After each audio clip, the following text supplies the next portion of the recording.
Nagkasundo ang mga mayor ng Metro Manila na itataas sa 5,000 piso ang multa para sa maling pagtatapon ng basura.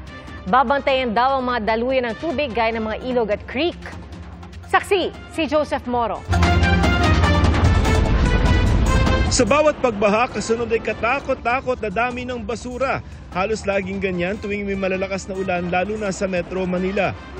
Kaya ang Metro Manila Council nagpasa ng resolusyon para taasan ang multa para sa maling pagtatapon ng basura. Kasama sa mga mahigpit na babantayan ng mga ilog, creek, kanal at daluyan ng tubig. Nagkasundo po kami na amyendahan namin ang aming mga ordinansa para maging pare-parehas na nga pong 5,000 pesos ang magiging multa po dito. Except for Pateros, kasi sa Local Government Code or the Republic Act 7160, cities are empowered for fine for a maximum of 5,000, while for municipalities ay 2,500 lang.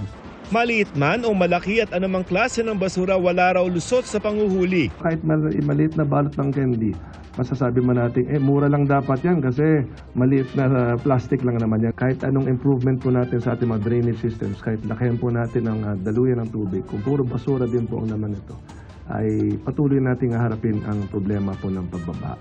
Nagpasa rin ang resolusyon ng Konseho para sa mas maayos na koordinasyon kaugnay sa mga proyektong ipatutupad ng national government. Hindi ito limitado sa flood control projects lamang, kundi sakop ang iba pang hawak ng iba't ibang ahensya ng gobyerno. Pwede rin naming harangin yung proyekto, pwede namin hindi accept kung nakita namin substandard, kung nakita namin hindi within specifications, and more so, pag wala kami nakitang proyekto at all, of course, hindi kami pipirma ng anumang klase ng acceptance. Sana, sa planning stage pa lang, makonsulta na rin po kami para mas maging tama po ang nagiging proyekto sa pangangailangan ng mga mamamayan natin.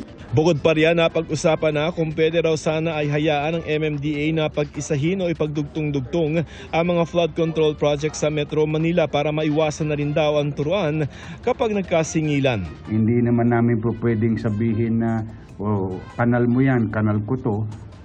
Hindi naman na I think magiging healthy yon for Metro Manila. Para maiwasan din yung every meter may tinatayong pumping station na sayang naman yung pera ng taong bayan because it is not synchronized with the Metro Manila flood control plan. So para maiwasan ang lahat ng experience natin o pointing fingers. Para sa GMA Integrated News, ako si Joseph Morong, ang inyong saksi.